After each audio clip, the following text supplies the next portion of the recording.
मैं डॉक्टर चंद्रभूषण शर्मा शासकीय महाविद्यालय बरपाली जिला कोरबा में कार्यरत हूँ।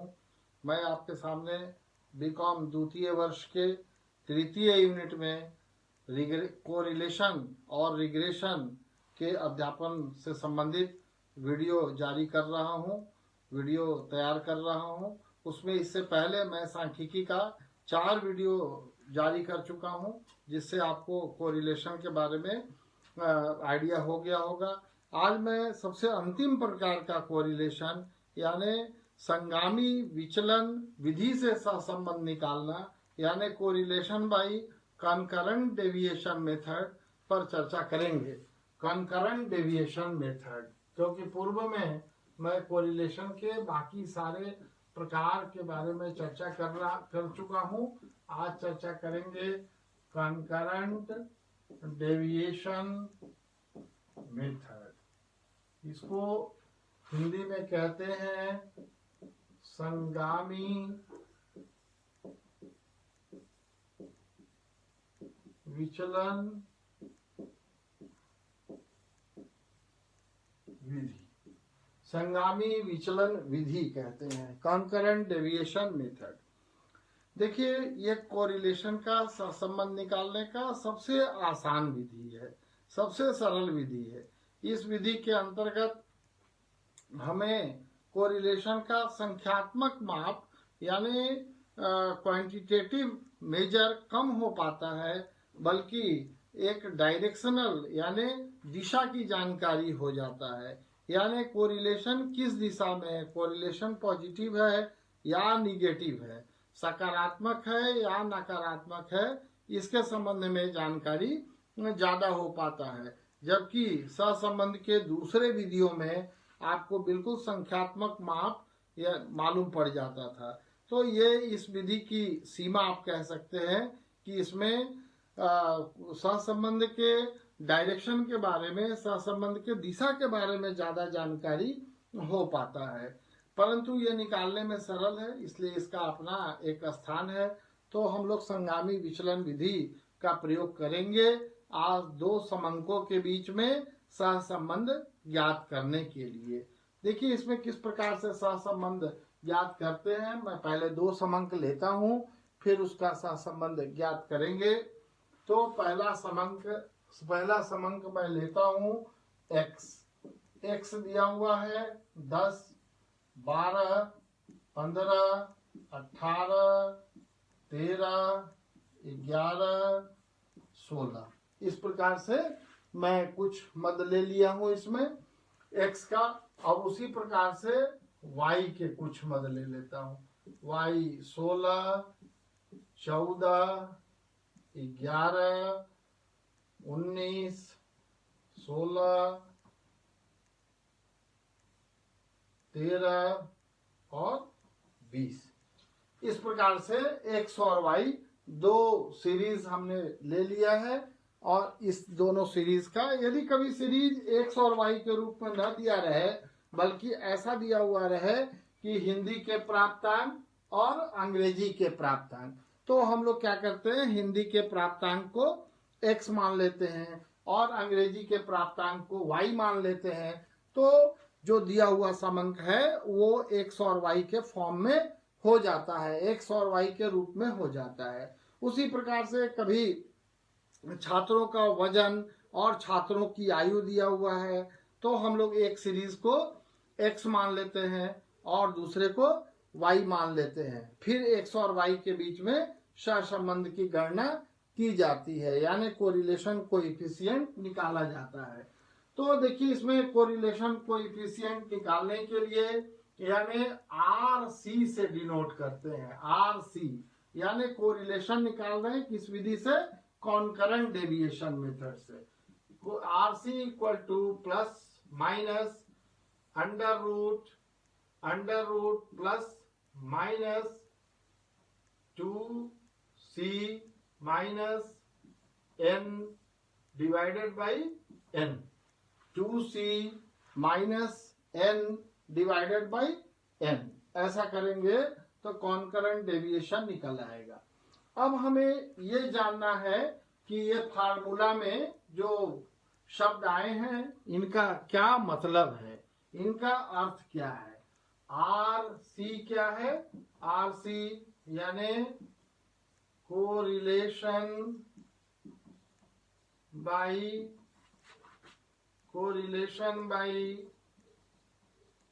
concurrent deviation method. कोरिलेशन निकाल रहे हैं किससे, कॉन्करेंट डेविएशन मेथड से। फिर C इक्वल टू क्या है, C equal to number of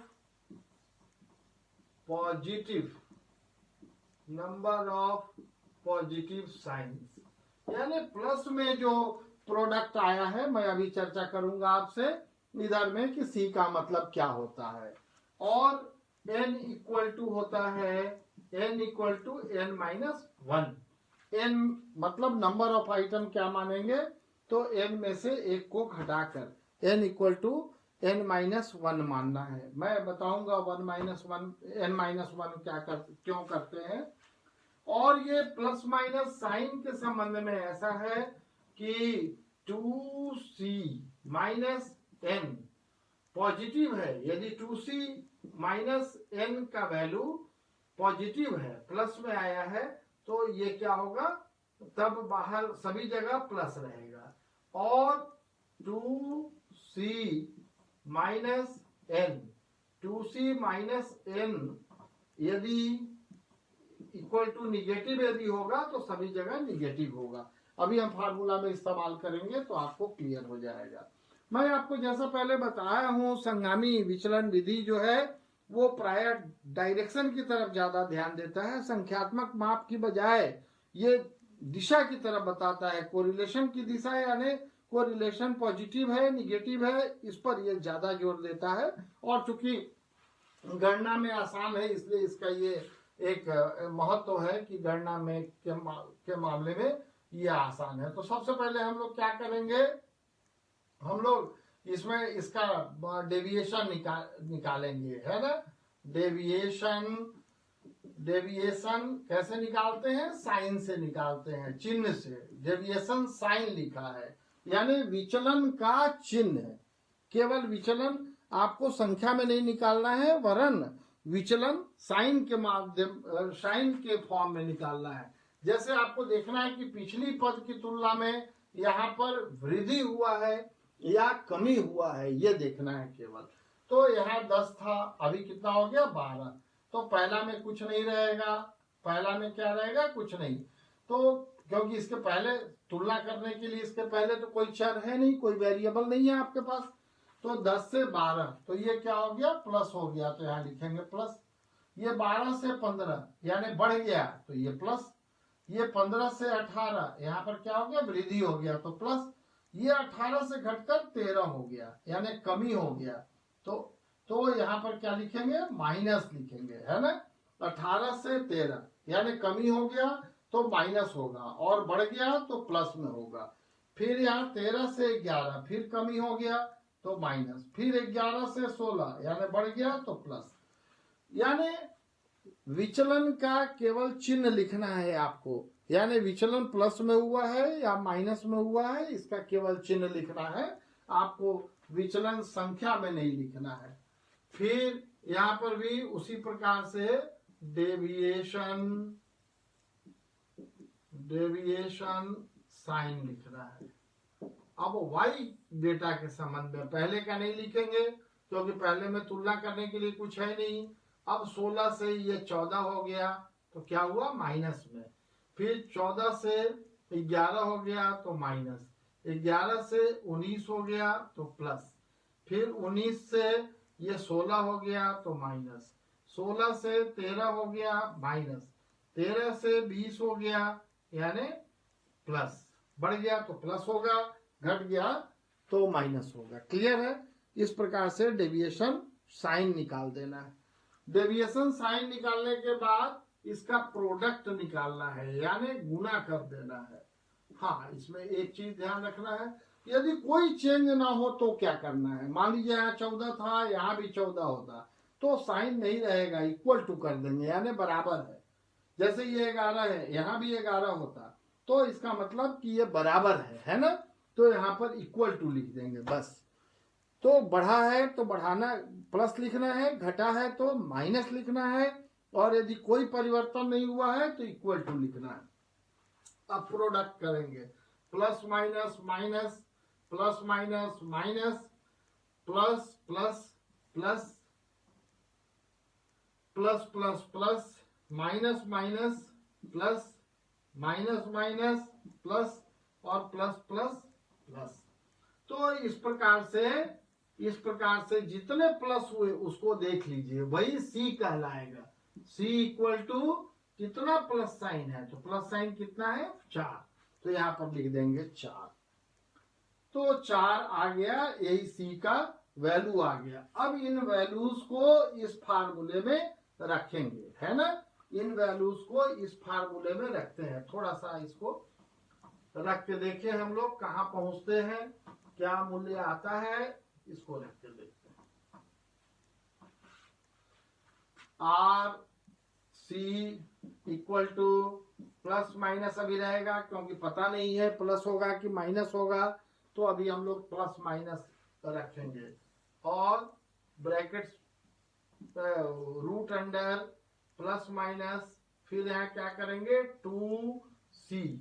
सी की जगह क्या हो गया, सी की जगह देखिए, सी की जगह यहाँ जो वैल्यू आया है, कितना वैल्यू आया है सी की जगह 4, तो 4 हो गया। माइनस एन, एन क्या बताया है, एन बराबर क्या होगा, एन बराबर होगा एन माइनस 1। यहां पर देखिए एन कितना है, 1 2 3 4 5 6 7, एन इक्वल टू 7। तो यहां पर कर देंगे 7 माइनस 1 इक्वल टू 6, तो 6 रखेंगे। क्यों 6 रखे, क्योंकि यहाँ पर एक में कंपेयर करने के लिए, तुलना करने के लिए पीछे का टर्म नहीं था। इसका मतलब कि हम लोग कंपेयर कितने का किए हैं, केवल 6 का किए हैं, तो 6 को लिया है। यहाँ पर भी कंपेयर कितने का किए हैं, 6 का किए हैं, तो केवल 6 को लिया है। तो जितने का साइन आया है उतने ही लेना है, ये ध्यान रखिएगा। जितने का साइन हम लोग निकाल पाए हैं उसी को लेंगे। अब यहाँ वैल्यूज क्या रखेंगे, प्लस माइनस, और नीचे में एन इक्वल टू 6। अब R C equal to plus minus root under, अब इसके वैल्यू को देख लीजिए, एन इक्वल टू कितना रहेगा 6, एन इक्वल टू 6 ये। अब यहाँ प्लस माइनस 4, अब इसको सॉल्व कर लीजिए, 4 दूना 8 माइनस 6, यानी 2 बचेगा ऊपर, 4 दूना 8 प्लस में, और माइनस 6 यानी 2/6। अब देखिए अंदर में कौन सा साइन आया, प्लस आया, तो ये सभी जगह केवल प्लस रहेगा, है ना। तो प्लस का साइन कर देंगे सभी जगह। तो R C equal to plus रहेगा यहाँ रूट अंडर 2/6, यानी 1/3, यानी प्लस में रहेगा 0.33। अब 0.33 का आप स्क्वायर रूट निकाल लेंगे, 0.33 का वर्गमूल निकाल लीजिएगा कैलकुलेटर की मदद से, जो आएगा वही कोरिलेशन हो जाएगा। इस प्रकार से कॉन्करेंट को डेविएशन मेथड में कोरिलेशन निकालते हैं। मैं मान लिया कि इसका निकाला तो ये आ गया 0.67, और क्या साइन है, प्लस में। फिर हम लोग कमेंट कर देंगे, कमेंट लिखते हैं, क्या लिखेंगे कमेंट में कि सो देयर इज मॉडरेट, ये 0.75 से कम है और 0.25 से ज्यादा है, तो हम लिख देंगे so there is moderate correlation between X and Y. इस प्रकार से लिख देंगे, मॉडरेट कोरिलेशन है कहां पर, एक्स और वाई के बीच में। इस प्रकार से वैल्यूज को रख देते हैं, तो ये कॉन्करेंट डेविएशन आ जाता है ना। कॉन्करेंट डेविएशन मेथड से कोएफिशिएंट ऑफ कोरिलेशन आ जाता है। इसमें एक स्थिति और बन सकती है ऐसा कि आपको एक्स वाई न दे के एक्स वाई न देके आपको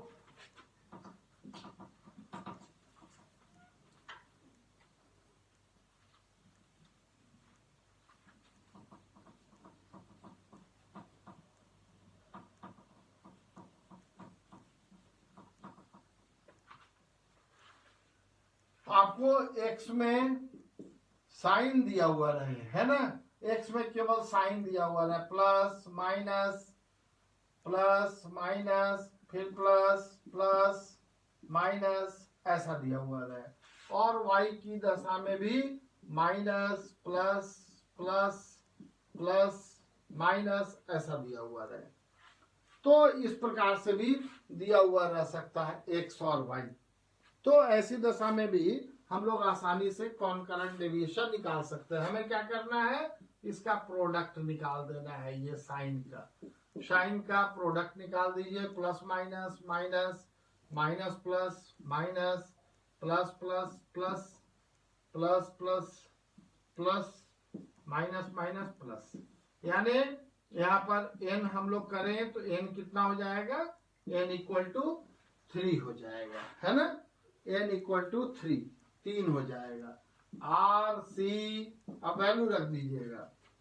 देखिए यहाँ पर यहाँ पर c इक्वल टू 3 है ना, इसको क्या कहेंगे, c इक्वल टू 3, इसको c कहते हैं। 3 जो है वो सही था, ये c हो जाएगा। अब आर सी बराबर क्या करेंगे, plus minus root under plus minus c 2c 2 multiplied by 3 minus n। अब देखिए यहाँ पर n कितना है, 1 2 3 4 5, यहाँ n बराबर n इक्वल टू 5 ही रखेंगे। यहाँ पर -1 मत करिएगा, क्योंकि -1 पीछे हम लोग इसलिए किए थे कि वहां पर साइन निकालते एक का नहीं बनता, इसलिए यहाँ पर चूंकि साइन सबका निकाला हुआ है इसलिए यहाँ n- नहीं हो 1 नहीं होगा। यहाँ पर n इक्वल टू क्या होगा, n होगा, -1 नहीं होगा, है ना। इस केस में जब साइन दिया हुआ रहे, व्हेन साइंस आर गिवन, जब साइन दिया हुआ रहे तो ऐसा करना है ना। अब फार्मूला में रख दीजिए, माइनस माइनस क्या कर देंगे, n इक्वल टू 5 और डिवाइडेड बाई n यानी 5। अब R C equal to, sign को अभी रहने दें, क्या आएगा अंदर से, उसी के हम लोग करेंगे 3 मल्टीप्लाइड बाई 2 यानी 6 माइनस 5 यानी 1/5। अब ये प्लस आया तो यहाँ पर प्लस कर देंगे, यहाँ प्लस कर देंगे, यानी 2c माइनस n का जो साइन आएगा वही साइन हमें सभी जगह रख लेना है। अब इसको हल कर दीजिए, R C equal to plus root under plus 1/5 यानी 0.20।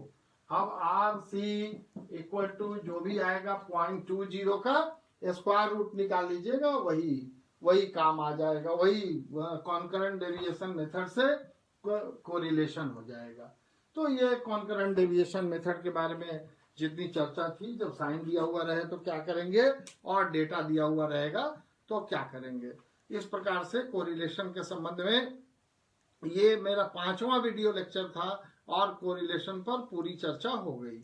मैं कोरिलेशन में जो बातें आपसे किया हूं पीछे 5 वीडियो में, उसके बारे में एक समअप कर दें, आपको एक कंक्लूड कर दें ताकि सारी चीजें ध्यान में आ जाए। सबसे पहले मैं आपको बताया था कि सहसंबंध निकालने की मोटे तौर पे 2 विधियां हैं।